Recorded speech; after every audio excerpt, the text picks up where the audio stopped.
한 10여 년 전, 20년 전까지만 하더라도 반도체 사업의 기업의 국적이 어딘지가 비즈니스에 직접적으로 이렇게 영향 주는 시대가 올 거라고 생각하지 못했을 겁니다.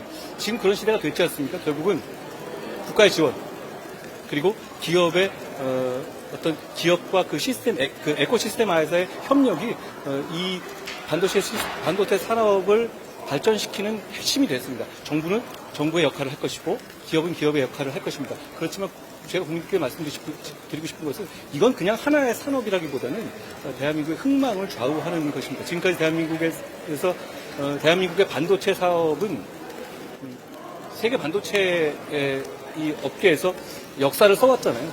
그런데 지금 저희가 제대로 집중하지 않으면 이게 그냥 역사로 끝나버릴 겁니다. 우리는 이 반도체 사업이 역사에 그치지 않고 미래가 되게 해야 할 중요한 임무가 있다고 생각합니다. 정부도 그렇고 기업도 그렇고 그런 문제에 대해서 서로 중요한 얘기를 나눴습니다.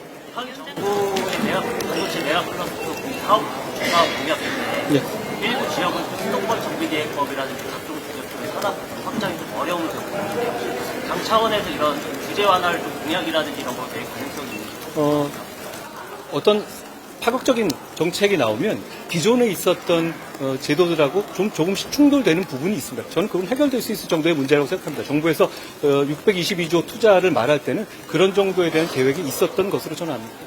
위원장님, 이재명 대표가 기자 간담회에서 정치 테러를 개인의 의뢰가 아닌 특정 집단의 욕망했다는 결과라고 평가를 했는데요. 이거에 대한 입장 궁금하고요. 그다음에 이재명 대표는 목표 의석수를 151석을 제안했는데 위원장님께서는 저희의 목표 의석수를 몇 석으로 보시나요? 이재명 대표님이 자기가 피습당한 것이 특정 집단의 욕망 때문에 그런 거다 이런 말씀을 하셨다는 건가요? 정말로요? 믿겨지지가 않는데요. 테러는 범죄고 테러로 정치 장사를 하면 안 된다고 생각합니다. 그 논리라면 배현진 의원에 대한 테러는 특정 집단이 그럼 민주당의 욕망 때문에 일어난 겁니까? 그런 식으로 테러를 앞에 두고 정치 장사를 하는 것은 국민을 굉장히 실망시키는 것이라고 생각합니다. 이번에 반도체 산업 지원이랑 철도 지하화 말씀 주셨는데 비용 규모는 대략 어느 정도 되며 이를 위한 지원 마련은 어떻게 할 생각인지. 반도체 사업은 국가와 지자체가 들어가는 것이니까 이미 그건 그 발표하실 때 나왔던 이야기고요. 철도 지하화의 문제는 민자 투자의 유치로 이루어지는 것이 전국적으로 본다면요. 일률적으로 말할 수는 없습니다. 그렇기 때문에 재원 문제가 그렇게 크게 문제가 되지 않습니다. 철도 지하화를 했었을 경우에 그로 인해서 얻게 되는 이 편익들이 굉장히 많거든요. 그 편익들은 비즈니스로 이어질 수가 있는 편익들입니다. 예를 들어서 지금 제가 지금 이거 끝나고 가겠지만 수원이 과거에는 사실 철도가 어떤 도시를 통과한다는 것이 그 도시의 발전을 견인해 왔었죠. 과거 산업화 시대에는. 지금은 어떻게 되어 있냐면 그 오래된 철도가 경부선이 수원을 동서로 가르고 있어요. 실제로는 사실 같은 영역으로서 발전돼야 될 그런 구간들이 분리되고 있거든요. 이런 부분들을 해결했었을 경우에 상상해 보시죠. 지금 그 육교와 철도 부분이 덮이고 거기 공원이 그리고 어떤 산책로 그리고 뭐 맨하탄 스카이라인 같은 그런 문제가 생긴다고 생각해 보십시오. 그거는 대단히 이 지역 전체가 발전할 수 있고 그 자체에서도 사업 기회가 많이 생기지 않겠습니까? 거기에 주택이 생길 수 있고 공원이 생길 수 있고 상가가 생길 수 있지 않겠어요? 그럼 그 부분을 민자로 해결할 수 있는 부분이 대부분이라고 생각합니다. 민자 사업자를 수집하는데 과정에서 그동안 10년 동안 못했던 이유가 비용 대비 효용이 크지 않다는 이유로 미뤄져 왔었잖아요. 그러면 앞으로 시행이 된다 하더라도 사업자 모집이 쉽지 않을 텐데 총선용 공약이라는 비판이 그래서 나오는 부분이 있거든요. 어떤 말씀 주실까요? 모든 공약은 총선용이에요. 그럼 저희가 뭐 대선용 공약을 하겠습니까? 중요한 것은 이것이 다른 지역들하고 저희가 하려는 것이 수원만 하려는 게 아니잖아요. 그렇죠? 이걸 원하는 지역들은 많이 있을 겁니다. 그럼 이건 규모의 경제가 생길 것이에요. 그리고 원하는 곳들에서 이걸 할 수 있는 업체들이 많지는 않습니다. 그렇지만 이게 어떤 시스템으로서 하나의 어떤 모델로 가서 이어진다면 전국적으로 간다면 저는 그 문제 해결될 수 있다고 봅니다. 그리고 이게 이루어졌었을 때 얻을 수 있는 시민의 편익이 너무 크지 않습니까? 그 부분이 저는 일단 저는 시민들께서 좋아하시라고 확신합니다. 좋아하시겠죠? 그렇지 않겠습니까? 좌우를 가르고 있고 이 길을 건너는 길이 한 1km 가야 있고 이렇게 돼 있잖아요. 그럼 양쪽의 소득이라든가 경제라든가 이런 부분들이 상권이 통합될 수 없고 주택이라든가 경제적인 어떤 격차가 생길 수밖에 없지 않습니까? 제가 이번 총선에서 저희가 추구하고 싶은 주요 공약 목표 중에 하나는 격차 해소라고 봤죠. 이런 부분도 마찬가지입니다. 그러니까 이 격차 해소가 큰 이념적인 담론으로서 어떤 뭐 계급 투쟁을 한다 이런 문제로 가가지고는 해결은 안 될 겁니다. 그렇지만 이런 현실적인 장막들을 걷어내는 것만으로도 저는 격차 해소에서 상당 부분 이뤄낼 수 있다고 생각합니다. 제가 말하는 격차 해소는 실질적으로 실천해서 바로바로 가시화할 수 있는 격차 해소거든요. 이런 걸 말씀드리는 겁니다. 이재명 대표 자, 여기 이제 질문 한 2개 정도만 더 받겠습니다. 예. 기자회견에서 청산해야 할 건 운동권이 아니라 검사 독재라고 주장을 했는데 어떻게 생각하십니까? 그냥 아무 말이나 막 하시는 것 같은데. 그리고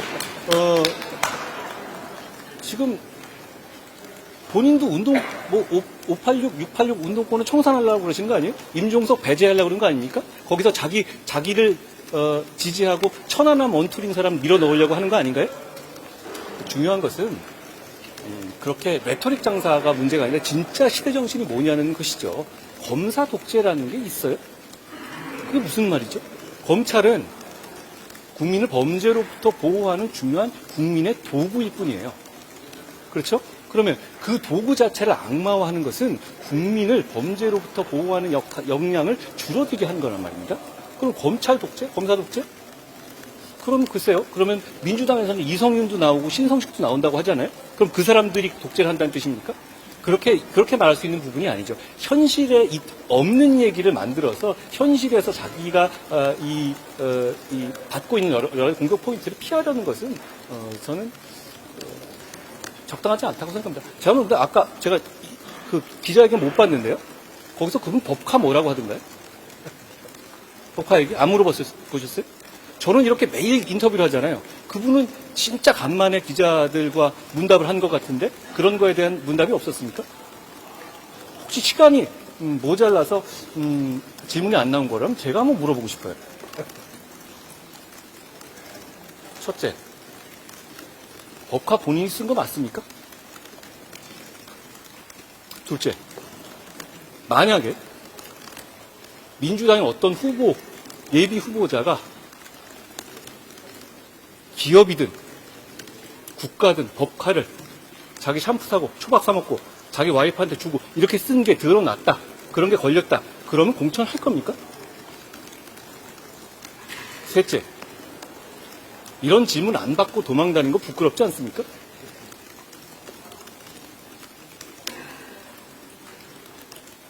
또 있으신가요? 원장님, 그 안민석 의원 지역구에 승민 전 의원 투입 보도가 나왔는데 그런 검토를 한 바는 없습니다.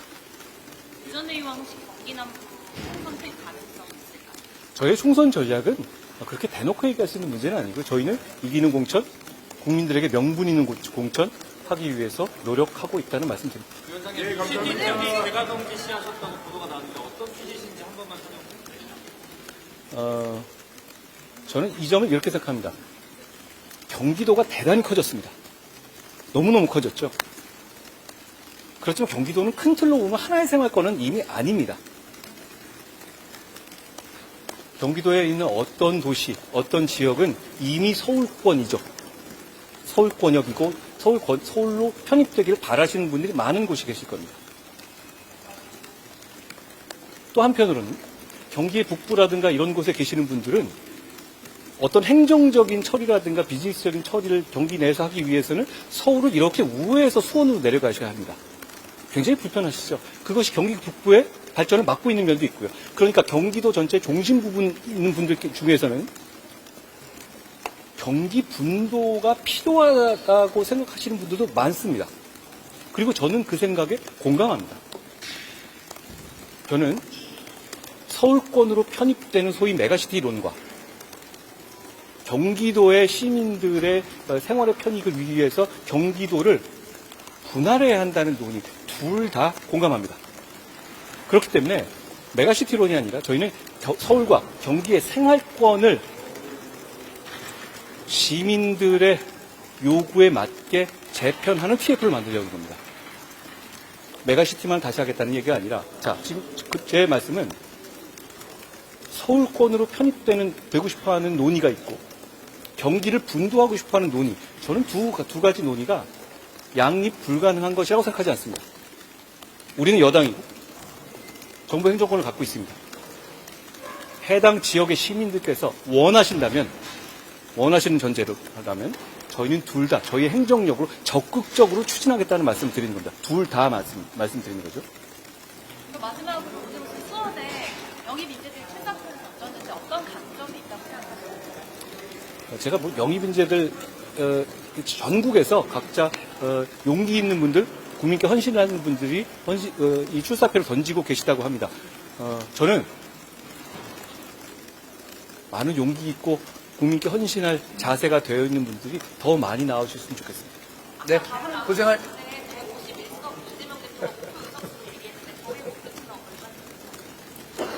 저는 정말 국민들께서 저희를 선택해 주셨으면 좋겠습니다.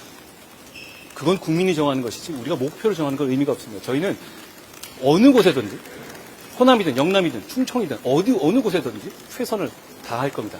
그렇기 때문에 저희가 어디는 어려우니까 어디는 배제하고 이런 식으로 숫자를 지내는 건 저는 그냥 정치공학적 얘기 같습니다. 그대로 되지도 않잖아요. 저는 어느 곳에서든지 국민에게 사랑받고 싶고 국민의 선택을 받고 싶습니다. 그게 우리의 목표입니다. 네, 예, 여기까지 하겠습니다. 괜찮아요. 손중성 검사 1심 실형 나왔는데 전주대학교 사건이기도 해서 한 말씀 어떻게 평가하시나요? 제가 자세히 보진 못했는데요. 2심 재판이고 하니까 더 지켜보겠습니다. 네, 감사합니다. 감사합니다. 예. 더 주셔도 또.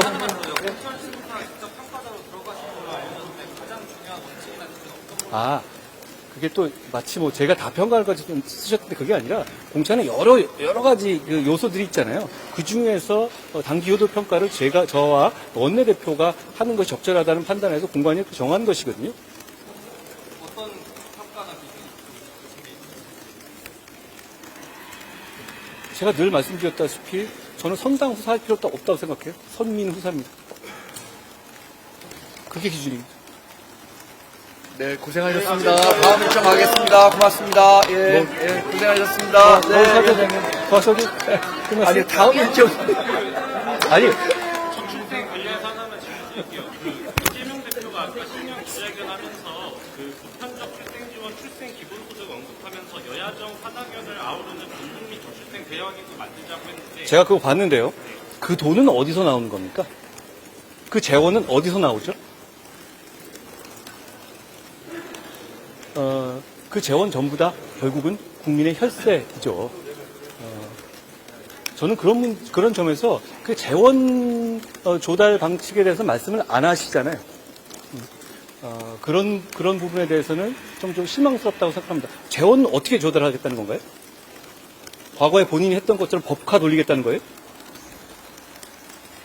상식적으로 저희도 어떤 정부든 간에 이 돈을 제공하는 방식의 그거는 유혹이 많이 있을 수 있어요. 그런데 결국은 그 돈 전부 다 세금으로 나오는 것이기 때문에 계획적으로 현실성에 맞게 준비되어야 하는 것이다 라는 생각을 합니다. 위원장님, 지금 수원이요, 의석 5개를 다 민주당이 차지하고 있는 이른바 험지잖아요. 총선에서 수원 탈환을 위해서 좀 어떤 전략 세우고 계신지. 어떤 지역을 탈환한다는 말은 국민에 대한 예의는 아닌 것 같고요. 저희는 아까 말씀드렸다시피 대한민국의 모든 지역에서 국민의 선택을 받고 싶습니다. 그리고 국민들께서 이번 이 여러 가지 우리의 정치적인 에너지가 집약되는 이 총선의 공간에서 국민들께서 뭔가 좀 얻어가셨으면 좋겠어요. 수원에서 우리가 이기든 지든 우리는 지하화를 할 겁니다. 그래서 결국 국민들께서 이 총선의 공간이 지나고 나더라도 정치가 뭔가를 해줬다라는 생각을 가지실 수 있기를 바랍니다. 감사합니다.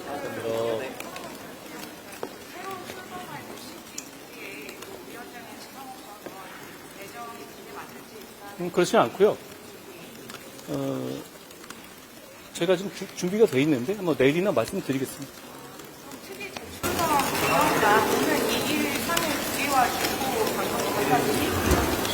아까 말씀드린 것처럼 과거에는 우리가 메가시티만 얘기했었지 않습니까?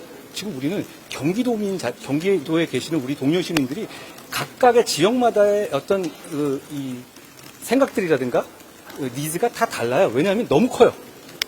그리고 경기도민이다라는 말로 묻기에는 너무너무 다른 이 생활을 하고 계시거든요. 그렇기 때문에 경기도에 계시는 그 지역의 시민이 원하시는 것을 다만 이제 행정구역의 재편이 필요하다는 거 저는 공감합니다. 그게 서울로 그 재편되는 것이든 아니면 경기도가 너무 커서 비효율적으로 움직이는 것을 나누게 되고 예를 들어서 북쪽에다가 만약 경기북도가 나눠진다면 북쪽에 어떤 그 새로운 중심 도시가 생기고 새로운 어떤 생활권이 좀 커지지 않겠어요? 그런 부분에 대해서 충분히 원하고 계시는 분들이 많이 있어요. 그리고 그게 저는 상당히 합당하다고 생각합니다. 과거에는 우리는 서울 편입이라는 메가시티론을 주장하고 민주당은 분도를 주장하고 이런 구도였던 것 같은데 저는 그럴 이유가 없다고 생각했던 거예요. 경기 분도도 맞는 말이에요.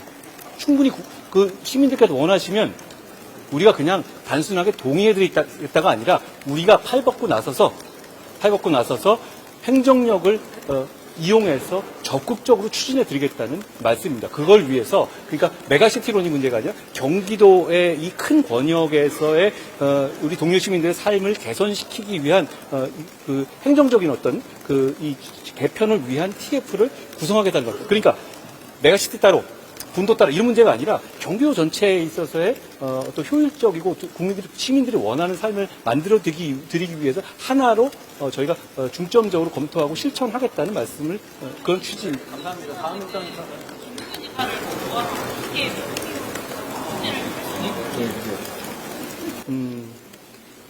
저는 정치는 누가 이기는 게 중요한 게 아니라 무엇을 하느냐가 중요하다고 생각합니다.